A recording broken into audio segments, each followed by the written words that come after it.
প্রশ্ন করে হাওয়া আদমকে, তোমরা মোদের বাপ মা তোমাদের মা বাপকে। হাবিল কাবিল প্রশ্ন করে হাওয়া আদমকে, তোমরা মোদের বাপ মা তোমাদের মা বাপকে। বলো গো মোদের, বলো কি তাদের নাম ছিল, বলো গো মোদের, বলো কি তাদের নাম ছিল। মোদের দাদা দাদি নানা নানি আছে কোথায়? প্রশ্ন শুনে আদম হাওয়া হলো অবাক গো। হাবিল কাবিল কে তারা কি দেবে জবাব গো। দুজনে আল্লাহ বলে সিজদাতে যায় চলে, দুজনে আল্লাহ বলে সিজদাতে যায় চলে। বলে মাসুম ছেলে মোদের কাছে একই জানতে চায়। হাবিল কাবিল প্রশ্ন করে হাওয়া আদমকে, তোমরা মোদের বাপ মা তোমাদের মা বাপকে। তারপর পিতা আদম মা হাওয়া কি উত্তর দেয় কবি ছন্দের মাধ্যমে অতি মূল্যবান কথায়। আরো কি লিখছে দেখুন। ওই বলছে আদম শোন তোরা শোন, ওই বলছে আদম তোর শোন তোরা শোন, ওই বলছে আদম শোন তোরা শোন। মানব জাতির মাঝে সৃষ্টি আমি প্রথম, মোর পাজিরার হাড়ে খোদা হাওয়াকে গড়ে। আর গন্ধম খেলাম দুনিয়ায় এলাম জান্নাত ছেড়ে। মোদের কেউ জন্ম দেয়নি, মোর মায়েরই দুধ খাইনি। মোদের কেউ জন্ম দেয়নি, মোরা মায়েরই দুধ খাইনি। পাইনি মোরা মা বাপের ভালোবাসা। মোদের নেই বাপ মা মোরা এতিম দুজনা। মা বাপ কি মোদের জানা হলো না।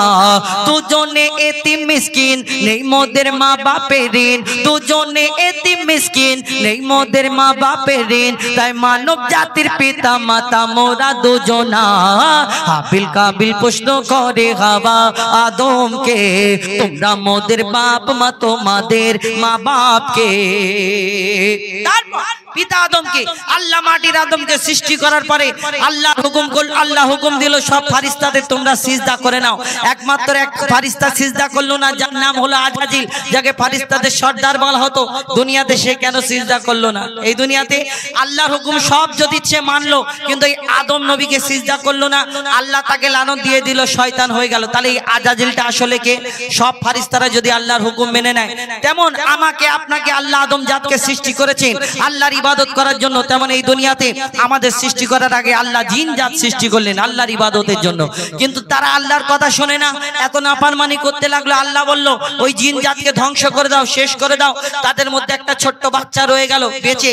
ওই বাচ্চাটা ইবাদত করতে করতে কম বেশি 6 লক্ষ বছর ধরে ইবাদত করলো। করার পরে যার নাম হলো আজরাইল, যাকে ফারিস্তাদের সর্দার বলা হতো। কিন্তু তার মনেতে একটু অহংকার। আমরা অহংকার করি না এই দুনিয়াতে? আমরা এই দুনিয়াতে অহংকার করি এই দুনিয়াতে। তো কবি এই সেই সম্পর্কে অতি মূল্যবান কথা লিখছে দেখো।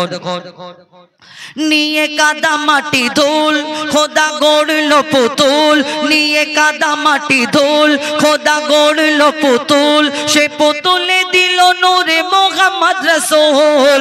পুতুল নড়ে চড়ে আবার সিজদা করে, সারা কায়নাতের জ্ঞান খোদা দিল যে তারে। জিবরিল আমিনকে ধরে আজরাইল দুঃখ করে, জিবরিল আমিনকে ধরে আজরাইল দুঃখ করে।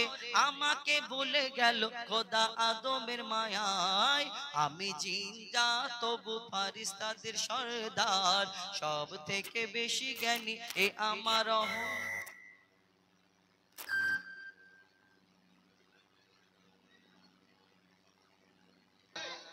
আমি যা দেখলাম, যা বুদ্ধি ওনার।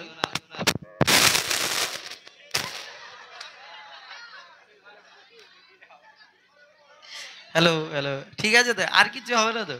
তাহলে একটু নাম করে দিই না। এনার যা বুদ্ধি আমি দেখলুম, ক্যালকুলেশন করে দেখলে বড় হলে চোর হবে। মানে বেশি বুদ্ধি হলেই যা হয়, ঘুম হয় না। আমাকে আমাদের বাড়িতে বলে যে বুদ্ধি বেশি, বুদ্ধি মানলে বলে তোর কি বুদ্ধি রে, তুই কেন? বলে বড় হলে চোর হবি তো। আমি ওইটা বললাম। যে অনেক অনেক ধন্যবাদ আমাদের সহযোগিতা করার জন্য। আমার দাদা কোথায় গেল?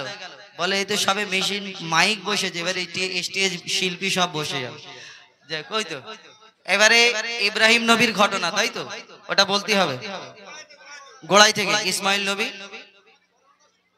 আচ্ছা ঠিক আছে, আমি অন্য কোরবানি ভেবেছিলাম, হাবিল কাবিলের কোরবানি, কিন্তু ইব্রাহিম নবীর কোরবানি, তাই তো? ঠিক আছে, ওটা মানে যেটা বলবে সেইটা হবে। চলো।